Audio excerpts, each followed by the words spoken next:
Hey everyone, and welcome to the Deep Dive. Today we're going to be talking all about Julian Metcalfe, Oh, yeah. founder of Pret, Manger, and Itsu, I and love Itsu. yeah, It's my go-to, lunch spot. I love their sushi and salmon teriyaki is pretty amazing. yeah. Yeah, for Yeah. sure.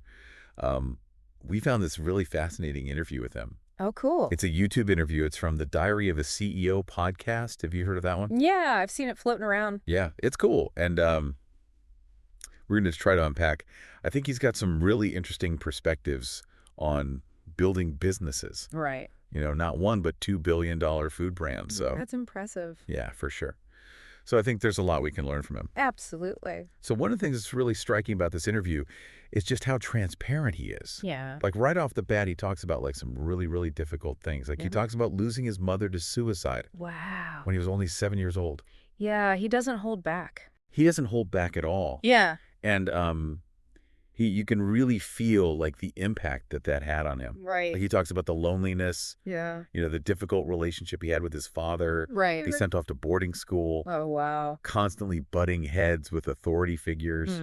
And you really get this sense of him being kind of an outsider. Yeah, you can see how all of those experiences could lead someone to be like, well, screw it. I'm going to do my own thing. Yeah, exactly. Like create your own path. Yeah. Create your own world where the rules make sense to you. Exactly. And that's definitely true for him. I mean, he even admits that when he started Pret, he had no idea what he was doing All right. in terms of the food industry. Wow, that's interesting. He was just kind of like, That's kind of amazing. figuring it out as he went along. That's so cool because I feel like a lot of times that lack of experience can actually be an advantage Right. because you're not bogged down by the traditional way of doing things. Exactly. You're not bound by convention. You can kind of... You're like, oh, I didn't know you couldn't do that. Exactly. Like, who says I can't do it this way? Yeah, Right. exactly. And that kind of beginner's mind Right. can be incredibly powerful. Yeah. And I think that's definitely true for him.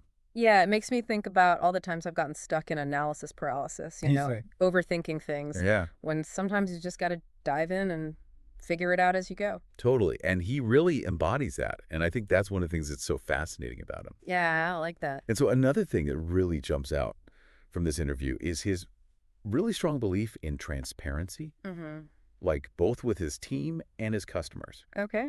He even mentions like sharing the financials of his podcasting business with his team. Really? Wow. Yeah. And I was like, how many bosses would do that? Seriously, that's almost unheard of. Yeah, it's pretty radical. And it really speaks to this deep-seated belief that, open communication and honesty build trust, which is so essential for any successful organization. Sure. And you know what makes me think about?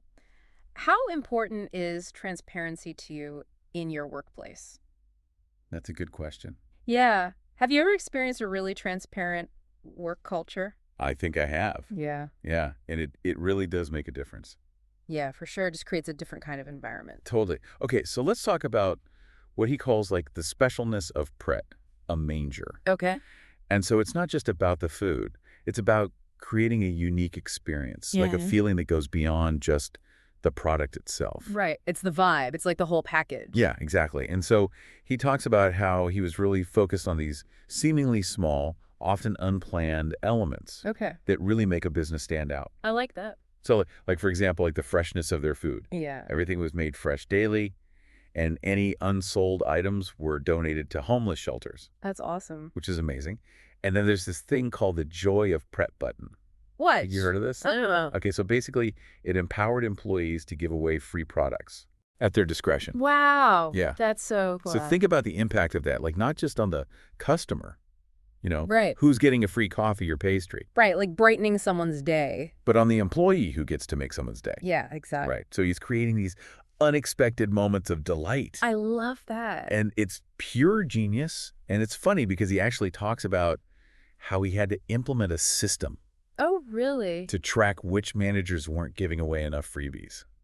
What? Yeah. He's Way. like, I would see managers with 0 clicks on the Joy of Pret button. Uh-huh. And he's like, look, I'm not having this. Wow, he's serious about the specialness thing. He's very serious about it. That's awesome. So it shows you just how important this concept was to him. I love it. Yeah, and it goes beyond just giving away free stuff. Right. It's about creating this culture of generosity and genuine human connection. Yeah. And that's something that customers can sense and appreciate. And then he also mentions how he had employees vote on new hires, What? literally deciding who joins their team. Oh. Yeah, he called it like voting on a napkin. On a napkin. Yeah, at 4 o'clock. That's amazing. Which I love because it reinforces this sense of shared responsibility. Yeah. Right? Like we're all in this together. We're all in this together. We're all part of building this culture. I love that so much. And so, yeah, he didn't like very ambitious managers, he says. Oh, really? Why? He said that they're too focused on short-term gains and their own advancement. Okay. Which can be detrimental to the long-term vision of the company. I see. So he's really looking for people who are passionate about the product, the customers, and the team, and not just climbing the corporate ladder. Right. And this goes back to his emphasis on the long-term perspective, right? Yeah. He even says that he likes to think 30 years out. Wow. Which I bet drives some people crazy. I bet. But it's clear that he's playing the long game, right? Yeah. He's building something sustainable and meaningful rather than just chasing those quick wins. That's a really good point. And I think you can see that in a lot of press practices, right? Oh, yeah. From that joy of Pret button to the focus on fresh, high-quality ingredients. For sure. It's not about maximizing profits this quarter. Exactly. It's about building something that people trust and love. Totally. And speaking of trusting his gut, Yeah. he openly admits that he disregarded traditional business metrics and consultants. Really? Yeah. He's like, Wow. I just relied on my intuition and my long-term vision. That's interesting. Which is a pretty bold move when you think about it. Yeah, it's definitely not the typical approach. Not the typical approach at all. Yeah, but it seems like it worked out for him. Yeah, and it raises an important question. What's that? Can you think of a time when a company's specialness, like something beyond just the product itself, Yeah. made you a loyal customer? What was it about that experience that made you want to come back for more? That's a good question. I'm going to have to think about that one. Yeah. I think we should take a break and come back to that one because I have a feeling it's going to spark a lot of thoughts. Yeah, I think so too. All right, let's take a break. Sounds good. You know, it's funny how his aversion to those super ambitious managers actually ties back to his own experiences. Oh, yeah. You know, and the culture he wanted to create at Pret. Right. He saw firsthand how that kind of ambition, that relentless pursuit of, you know, personal gain can really damage a company. Yeah. It sucks the soul out of it. Totally. It becomes all about the bottom line. Exactly. And not about the people. Right. And so it's like he wanted to build a business that was driven by passion and a genuine desire to serve the customer, not just by profits and ego. Yeah, and you can see that reflected in so many of his decisions. Oh, yeah. Like even the employee hiring process we were talking about. Right. Giving the employees the power to choose who joins their team. Yeah. It's pretty radical when you think about it. It is. It's like, imagine being a candidate and having to win over A whole team. the whole team. Yeah. It's like, you can't just charm your way through a few interviews. Right. You have to genuinely connect with the people you're going to be working alongside. Yeah. It's a totally different approach. Yeah. And I bet it weeded out a lot of those people who are just in it for themselves. Yeah. Just trying to climb the ladder. Exactly. So now, while Pret was a massive success, Yeah. Metcalfe eventually sold his stake in the company. Oh, really? Yeah. He talks about how he felt like he had no choice, that the new owners weren't interested in his vision. Oh, wow. You can kind of hear the disappointment in his voice. Yeah. It's like he had to let go of a part of himself. It's got to be tough. You know, when you pour your heart and soul into something. Yeah. And then You have to walk away. you have to walk away. Yeah. But you know what? I think it's also a testament to his entrepreneurial spirit. Oh, yeah, for sure. Like, he didn't just sit back and, you know, wallow. Yeah, he took that experience, those lessons learned, and he channeled them into his next venture. Itsu. Itsu, exactly. And so with Itsu, he's taking on an even bigger challenge, providing affordable, nutritious food on a global scale. Wow. It's like he's on a mission to change the way we think about fast food. I love that because healthy food should be accessible to everyone.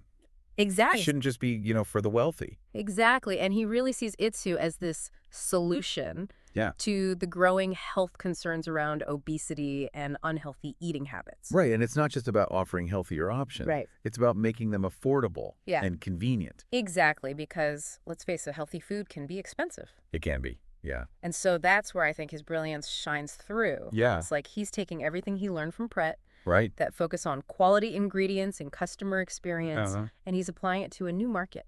Yeah. With a really powerful social mission. I love that. And it's like he's saying, look, you don't have to sacrifice taste or convenience to eat well. Right. And you don't have to break the bank. Yeah. It's a game changer. Yeah, it really is. Especially with, the growing interest in healthy eating and sustainability. Right. It really makes you wonder, how is the future of fast food going to evolve? Yeah. Will we see more companies following in Itsu's footsteps? Yeah.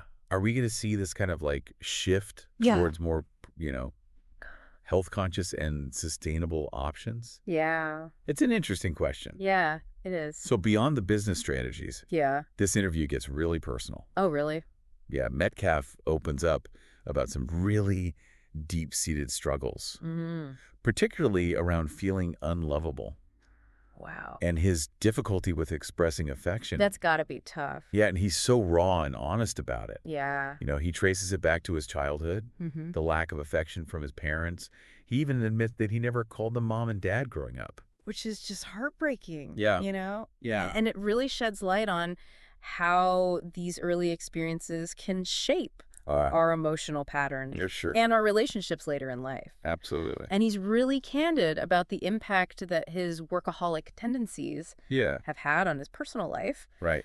He acknowledges that he hasn't always been there for the people he loves, and that his dedication to building his businesses came at a cost. Yeah. It's a struggle a lot of driven people face. Oh, yeah. That balance between pursuing your ambitions and nurturing your relationship. Totally. And it's a reminder that success in one area of life doesn't automatically translate to fulfillment in others. Right. You can't just pour all your energy into one thing and expect everything else to just fall into place. Exactly. It's about finding that balance. Yeah. Which is something that, he admits he's still working on. Yeah. And I think that's what's so powerful about his willingness to be so open about his struggles. It makes him relatable. Even though he's achieved so much. Right. He's still human. He's still human. He still has flaws and insecurities. Yeah, and I think that makes his insights even more impactful. For sure. Because it's a reminder that even the most successful people, they're on a journey too. They're on a journey. It's not like they have it all figured out. Right. They're a work in progress, just like the rest of us. Exactly. And speaking of self-discovery, there's one more incredible twist in Metcalfe's story. Oh, really? What's that? So he reveals that in his mid-40s, he found out he had a daughter he never knew about. Wow. Talk about a life-altering revelation. Yeah, that's huge. And so he describes the moment he met his daughter for the first time.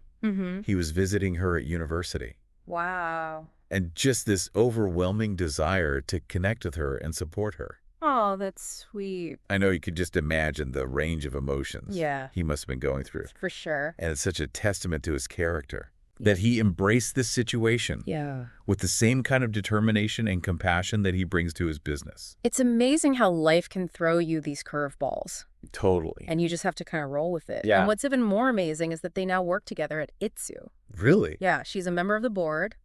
Wow. And she plays a key role in the company. That's incredible. It's a beautiful example of how, even out of unexpected circumstances, strong bonds can be forged. And you can hear the pride in his voice when he talks about his daughter. Yeah. And it just adds another layer to his story, highlighting the importance of family and connection, even amidst, the demands of a high-powered career. Yeah.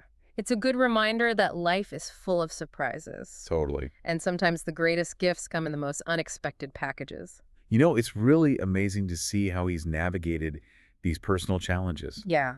With such grace and resilience. He seems like a really strong person. He does. And it really adds like another dimension to his insights on leadership and building a purpose-driven business. Totally. It's like all these different pieces of his life, his childhood, his struggles, his entrepreneurial journey. Yeah. They all come together to create this really inspiring story. It's a really rich tapestry. It is. So as we wrap up our deep dive into the world of Julian Metcalfe, what are some of the key takeaways? Okay. Well, I think first and foremost, he's a testament to the power of unconventional thinking. Yeah. He didn't follow the rules. Right. And that's exactly what allowed him to create something truly unique and successful. Yeah, he really embraced that beginner's mind He did. and wasn't afraid to experiment, to take risks. And I think that's something we can all learn from. Totally. Whether we're starting a business or just trying to break out of our comfort zones. Or just approaching any problem in a new way. Exactly. Think outside the box. Exactly. He's also a champion of transparency and building a company culture that puts people first. Yeah, he really understood that happy employees lead to happy customers. Absolutely. And ultimately a more successful business. It's a win-win. Yeah, it is. And that's something we can all take to heart. For sure. Even if we're not running a billion-dollar company. Right. It's about building trust and genuine connection. Yeah, in any area of our lives. Exactly. Metcalfe's story also highlights the importance of finding your own specialness. Yeah, that's a good one. What makes you stand out? Yeah, what makes you you. Yeah. It's not about copying someone else's formula for success. Wow. It's about embracing what makes you unique. And using it to your advantage. Exactly. His journey also reminds us that success is a process. It's not a destination. Yeah, it's not like you just arrive. Right. There are going to be challenges and setbacks along the way. For sure. But it's how we navigate those challenges and how we keep pushing forward. Yeah, it's all about resilience. It really is. And that's something that Metcalfe clearly has in spades. He does, and even when we reach the top, there's always room for growth. Absolutely. Self-discovery and finding that balance. Right, it's a continuous journey. It is. And I think his willingness to be so open about his own struggles makes him all the more inspiring. He's like, look, I'm not perfect. Yeah. I've made mistakes. I'm still learning. I'm still learning and growing. And I think that's a really powerful message. It is. Because it reminds us that we're all in this together. Yeah. And it's okay to be vulnerable and to keep striving for something more. So as we leave you with this final thought, we encourage you to reflect on what resonated with you most from this deep dive. What are you going to take away from this? Yeah, what's one area of your life where you can embrace a little more of that Metcalfe magic? Yeah, a little more unconventional thinking, a dash of transparency. A commitment to finding your own specialness. Remember, even small steps can lead to big changes. And it's all about playing the long game. Building something meaningful? And never stopping believing in the power of your own unique vision. Beautifully said. Thanks for joining us on this fascinating journey into the mind of Julian Metcalfe. It's been a pleasure. We hope you enjoyed this deep dive. We'll see you next time. Until next time, keep diving deep.